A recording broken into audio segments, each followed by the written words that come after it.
Hey, what do you hear? What do you say? My Facebook, YouTube, Twitter, Instagram, Google Plus, your sister's ass, the Pony Express, Vic Dibitetto here.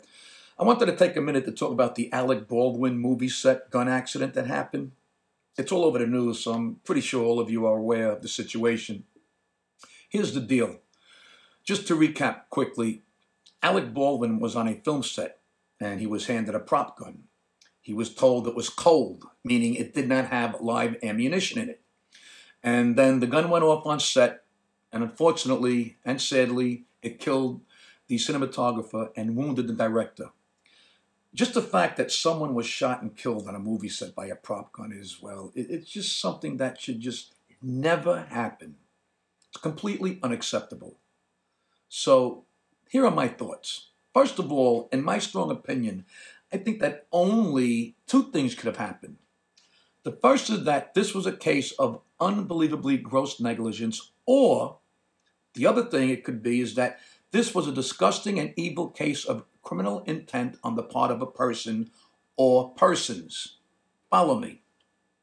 Look, folks, I'm a very responsible gun owner, and it's pretty damn easy to prevent accidents all the time, not just some of the time.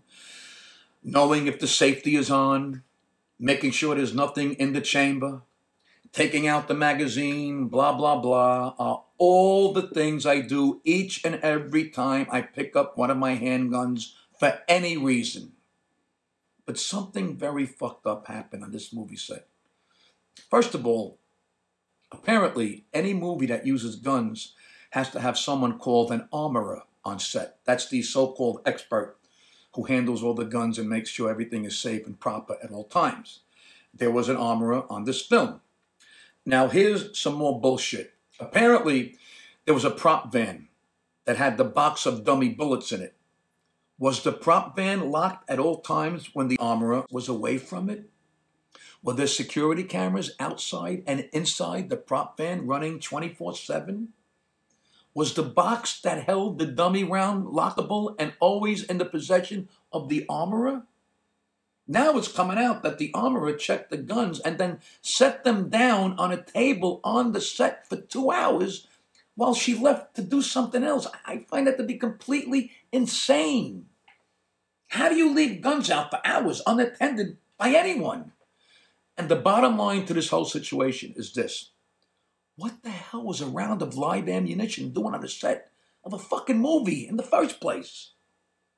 How the hell is a gun used on a movie set not checked at every single step from the moment it is taken out of the prop van to the moment it is put back in the prop van? That gun should never be out of the eyesight of the armorer. The bottom line is this. Forget all the other shit I mentioned earlier that probably wasn't handled right. I'm not an armorer.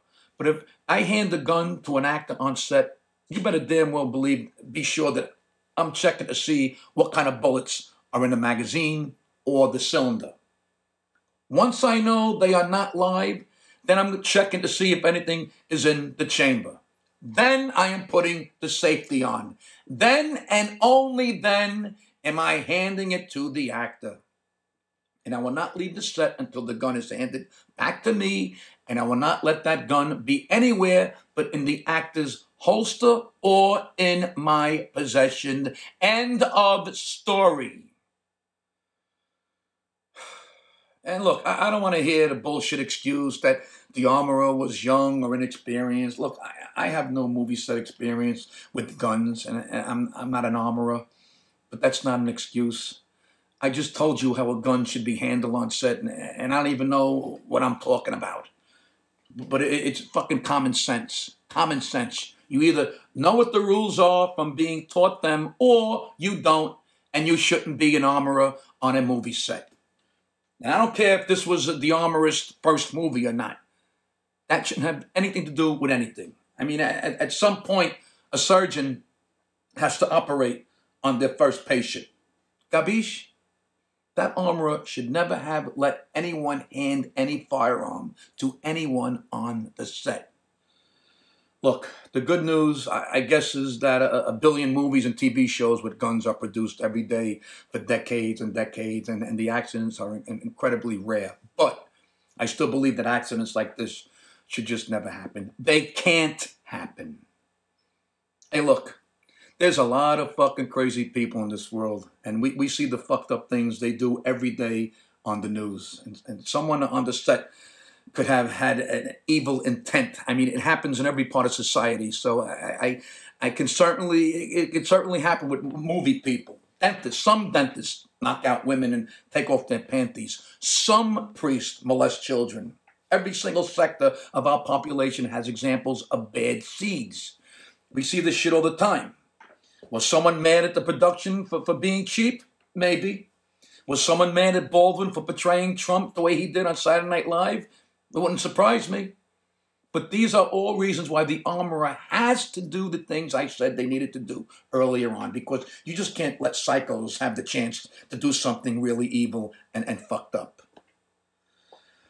Look, I have seen some people blame Baldwin, but in my opinion, that's like blaming the driver for a car crash because some dick cut the brake lines.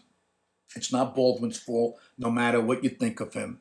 Well, let's focus on the criminal who either committed gross negligence or the criminal who knowingly planted a live round of ammunition in a prop gun.